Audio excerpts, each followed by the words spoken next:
Hello, good people. Welcome back to yet another video. Sa ndinozwa ndichimbotaura kuti muma streets e social media mandinoswera ndichiona kuti nyezi. Aiwa, idzi ndaitadze kufambira because mazita anga ari involved. Mazita avaka vanhu vandoshanda navo. Mkoma Menas Chibanda and he is my brother. We work together. Tine makolabo akawanda tinotoita tichienda tichita mabasa akawanda tritese. Robbie Mpengo futi mfana wangu Robbie, for your own information ndofunga ndatomboita interview naye ndichitotaura kuti Robbie akatokurawo maraini kwedu kwandinobva inini and mkoma wake ndakatodzidza naye so to me is like a brother anditi so panyaya iyi ndosamuri kuona kuti ndaita ma-interest zvakanyanya anditi because both of them vanhu vangu anditi so mkoma Menas muri kutrenda pese ndikuona Menas akabirwa Menas akajutwa muri sei my brother handzafa ndendanani manana mapora mbicha handa apora because mari yadzoka yangozara hai mari shoma shoma bazviri nani ya zviri nani mari cover right this guy ngatitange kumashure imimi vanokuzwa ndi Menas Chibanda Chibanda media anditi is a social media guru ndosanya yatrenda because uyu anopisa pa streets so mkoma Menas a bit of background. Alright, chakaitika alright before 20 January 2025 ndaitaura nemunhu achiti ndi Robbie. Alright. WhatsApp number dzimuno muZimbabwe. Achiti ndini Robbie ndiri ku South Africa. Vani ndi kutengesa YouTube channel kana nyanza ndane mari ikandane mari ndezokubata. Alright. Right. Musi wa 20 ndobva ndamubata mukomana uyoyo achini ndinonzi Robbie pa WhatsApp number dzemuno Zimbabwe no akati ndakanda ready kuti ndikupe mari undipe channel yeyi but iye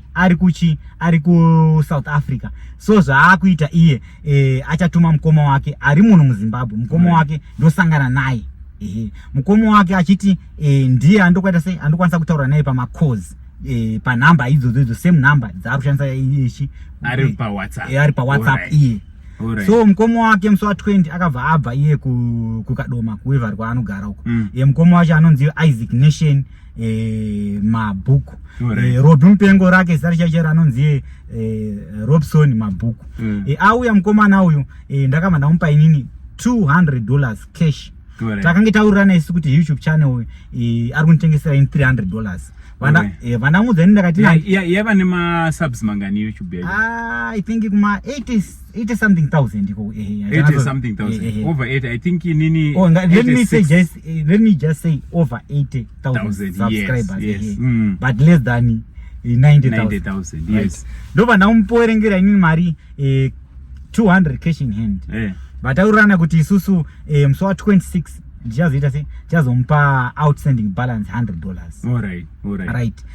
unohandiroziva imimi ango mune Gmail imimi handoziva kuti unoisa mafone number ka as recovery option just in case kana wazokangangwa password unoisa mafone number 2 unoisa ma-email so ndakabva ndaisa ndakabva ndangoisawo phone number yangu handina kuzonyanya kucheka zvakanyanya chiti no tatengesa nomunhu wekuziva Robbie munanzikane munhu wese chichi semi angu kana makandengesera chinhu kandokonongosiya zvakadaro chiti aiwa hanjaita time chichi vapera I think 1 day or 2 days ndikuzongoona ndabviswa pa password yatochinjwa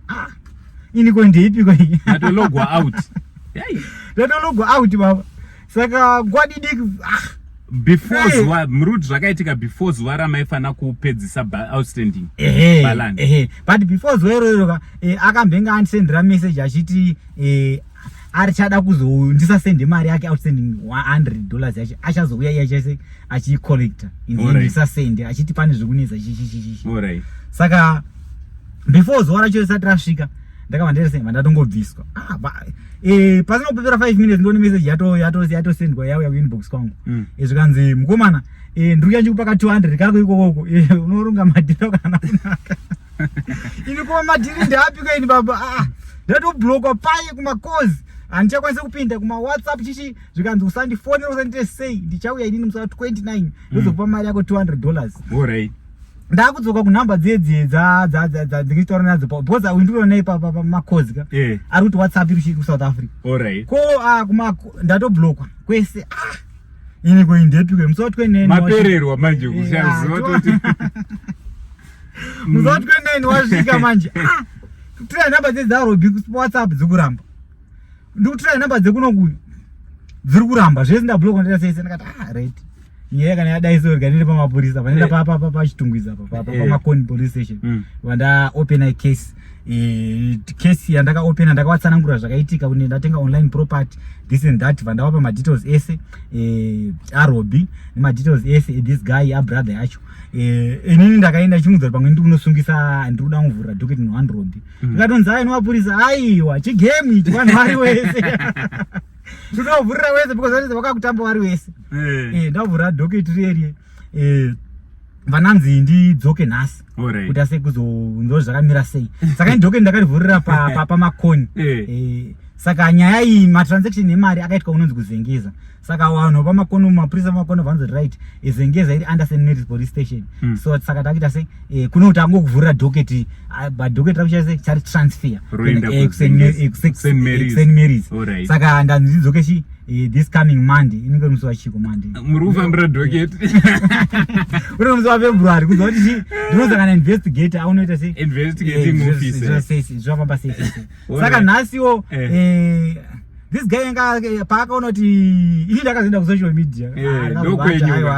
sezvandakaita gore rere sezvandakaita gore riya ndamirwateritori kwangu ndokwatinotonga media kakaka ndabata ndaenda kuye chimetro ndaita sei zimseleb kunanaku wakawanda saka iye mukomana vanoti mawana saka mukomana this guy ari kunochengeta changu nikoita neni chi hey this and that saka azodzosera mari ini ndakampa 200 cash in hand asi adzosera asenda iri $200 asenda iri $200 ndofunga eko cash wabatawo macharges awo kunokuya azosvika iri mari let me just check alright but atumira hake kutumira but atumira nerimwe ndifunga ndizoti ashanisani asenda iri $200 kunokuya azosvika iri 193 nemasenzi chichichi maybe panchazotorawo ichazobuda kuma 189 obviously eko cash ka inobata macharges alright ndo nyaya yacho yaitika saka mukomana azodecide kudzorera faster paononi Robio, I don't know how true it is. Robio akazondibata on dzimwe nhamba dzakadzoka South Africa akati it's like a brother yake ndiye akasara nema channel. It's like wengo wane misunderstanding. This is according to Robbie. I don't know whether he's trying to defend himself or protect maybe I don't know how true it is. Ndo akati no saka ayanza acha kunokosangana this and that. But docket riko asatravharwa asataka sei mapurisa anokaitomuda ini ngandakaripota nyaya handizivi kuti zvafamba sei pamwe ngachatodocket mukwanisa kurivharisa mukoma handisi kuziva muchazotaura mukoma isi onai kubva panyaya iyi chitanga makandibatawo mukandizivisa ende ndakabva ndabatani Robbie ini ndakadecida kuva go between sezvandataura kuti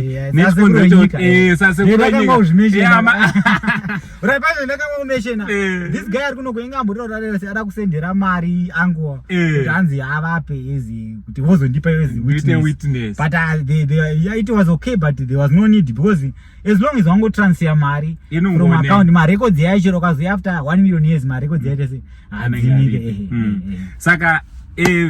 what the way forward mukoma uyu mupana wenyu yeRobbie I know andori mupana wenyu kutodaro anditi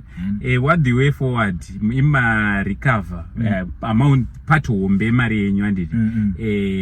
Robbie azotaura futa kuti achauya chichamero achindona saka mukwanisere ku withdraw case I understand kuti mapurisa kana zvadai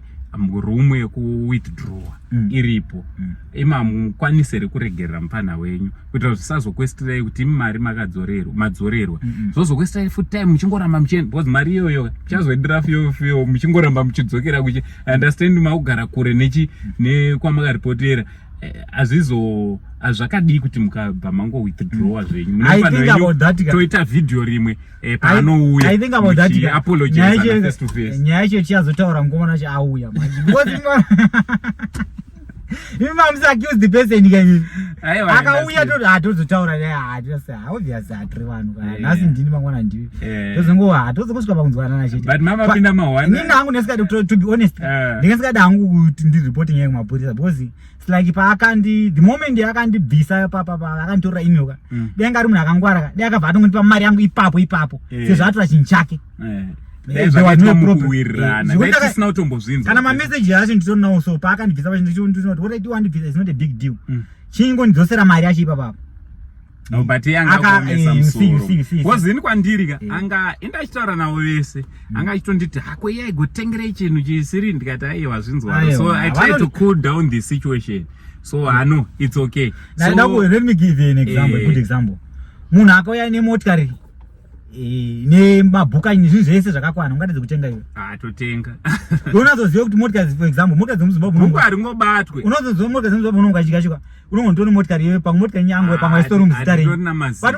nezvinhu zvakakwana chiri ndakaitenga una ndingatedze kutenga aiwa bhuku anaro totenga number this guy ndozen dziri paFacebook and papage pachichi whatever inoitasa chitupa chaRobbie chakanzi Robson mabhuku inoitasa zita rethis guy rakanzi zvakare Isaac Nation mabhuku and vakafanana this and that aitaura kuti no Blaz vari kuSouth Africa vakuita zvegoridhe zvichichichi hazvina basa this and that yesha